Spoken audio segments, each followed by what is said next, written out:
Everyone welcome back to my channel. आज हम MSc का एक और नया टॉपिक देखेंगे जिसका नाम है एसेसरी रेस्पिरेटरी ऑर्गन। इसके सिनॉप्सिस है introduction, type of respiration, type of गील, स्ट्रक्चर ऑफ गील, type of accessory respiratory organ, conclusion and reference. Topic start करते हैं। सबसे पहले हम इसका इंट्रोडक्शन देखेंगे। एनिमल में विभिन्न शारीरिक क्रियाओं जैसे चलन, वृद्धि एवं प्रजनन हेतु निरंतर एनर्जी की आवश्यकता होती है। एनिमल में एनर्जी की प्राप्ति खाद्य पदार्थों के द्वारा की जाती है। इस ऊर्जा की प्राप्ति हेतु खाद्य पदार्थ का ऑक्सीकरण किया जाता है। ऊर्जा की नियुक्ति की वह प्रोसेस रेस्पिरेशन कहलाती है। रेस्पिरेटरी क्रिया में ऑक्सीजन का यूज किया जाता है तथा कार्बन डाइऑक्साइड का उत्पादन किया जाता है। Type of respiration. फिश में रेस्पिरेशन 2 टाइप का होता है, बाई गिल्स और by accessory organ. By gills fish में गिल्स फेदर की तरह ऑर्गन होते हैं जो अधिक वेस्कुलाइड कैपिलरीज के द्वारा बने होते हैं। इनमें ऑक्सीजन और कार्बन डाइऑक्साइड का विनिमय होता है। गिल्स क्लिफ्ट में पाए जाते हैं। इनमें संवहनी और फिलामेंट लेमिली अग्रवर्ती और पश्चवर्ती पाई जाती है जो विभाज्य गलफड़ों की दीवार पर कट ग्रोथ रूप में होती है। Type of gills.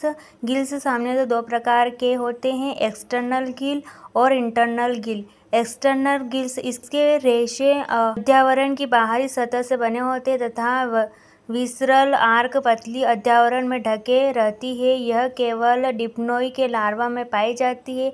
एग्जाम्पल है प्रोटोपेरस। सेकेंड है इसमें इंटरनल गिल। यह सभी फिशेज में पाए जाते हैं। यह फेरेंजियल पाउच से विकसित होते हैं और अयस्कों में गिल क्लिफ्ट में पाए जाते हैं। स्थिति और कार्य आधार पर गिल्स को निम्न प्रकार से वर्गीकृत करते हैं। एग्जाम्पल है होलो ब्रांच। Structure of gill. सामान्यतः 4 जोड़ी गिल टिलोइस्टर में पाए जाते हैं। 2 जाव प्राइमरी गिल्स लेमिनी हर गिल्स आर्क के सेरेटोब्रेंकियल सेप्टम एंड एपीब्रेंकियल सेगमेंट के द्वारा उत्पन्न है। इंटरगिल आर्क के सेरेटोब्रेंकियल सेप्टम एंड एपीब्रांकियल सेगमेंट के द्वारा उत्पन्न है। इंटरब्रेंकियल खंड 2 रो लेमिनी के बीच में होता है। दोनों रो के लेमिनी डिस्टल एंड फ्री होते हैं। गिल की पूर्व संरचना फ्रेश वाटर टिलोइस्ट में डल्टा एंड मुंशी के द्वारा दिया जाता है। History of gill filament. Gill filament Gill का कार्यात्मक ऑर्गन है जो थीन डेलिकेट एंड गोर्जड ब्लड के साथ ढकी रहती है। यह दोनों रो पूर्ववर्ती और पश्चवर्ती गिल आर्क पर व्यवस्थित रहते हैं। सभी फिशेस में गिल फिलामेंट का अरेंजमेंट गिल आर्क पर होता है। गिल फिलामेंट में संवहनी केस के अनोखे प्रकार के पिलोइस्टर सेल पाए जाते हैं जो एपिथियल सेल के कंटिन्यूस फलक वहीं रहते हैं। इसमें मसल्स ऑफ गिल आर्क। सभी गिल आर्क में 2 पेशियों के सेट पाए जाते हैं, एडेक्टर एंड अब adductor muscles. Former set interbranchial septum के ऊपर पाया जाता है और क्रॉस करके दूसरे साइड से होता है तथा ब्रांच के अपोजिट साइड के साथ जुड़ा रहता है। बाद में पेशियों का सेट गिल के स्केलेटन आर्क के पेरिमल एंड गिल्स रे से जुड़ा होता है। Gills epithelium. गिल्स हैंड एक मोटी और या पतली एपिथेलियम के द्वारा ढकी रहती है जिसमें अधिक संख्या में श्लेष्मा युक्त ग्रंथि पाई जाती है। Specialised cell of the gills fish.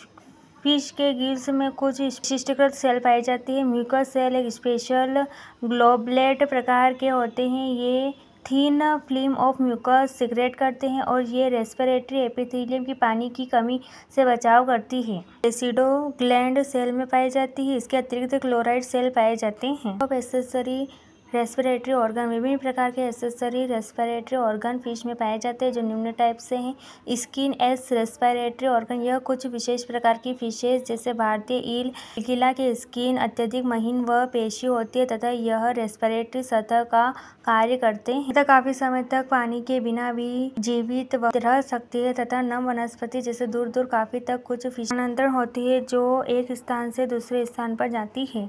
Pharyngeal us respiratory organ सामान्य टिलोइस्ट अल्टू मिस्ट कतला कतला ईटीसी में एक अफरेंट क्लोम वहनिया और कुछ afferent branchial vessels gill arch पाई जाती है जो कुछ टिलोइस्ट लेबियोरोहित एंड बेटार्क एंड एनाबस बेट्यूडिनियस ईटीसी में पाई जाती है। Air sac or air chamber as respiratory organ, ये कुछ अधिक उत्तम प्रकार के रेस्पिरेटरी ऑर्गन हैं। ओफिसेफेलस एंड एम्फीन्यूयस ईटीसी विशेष ग्रसनी में सरल प्रकार के वायु कक्ष विकसित होते हैं। फोर्थ, इसमें ओपेरिकुलर चैम्बर अस रेस्पिरेटरी ऑर्गन, कुछ विशेष जैसे पेरीथेलिनस में वायु को संग्रहित करने के लिए ओपेरिकुलम चैम्बर विशेष से परिवर्तित होते हैं। वायु मुख में से होकर गिल स्किल पर होते हुए कुछ समय तक ओपेरिकुलर चैम्बर में रहती है। ब्रेंकियल रेटिकुलस रेस्पिरेटरी ऑर्गन, गिल चैम्बर के अवरोध अन्य फिश में पाए जाने वाले साधारण ग्रसनी प्रक्रिया की अपेक्षा ज़्यादा अधिक जटिल वायवीय ऑर्गन बनाते हैं।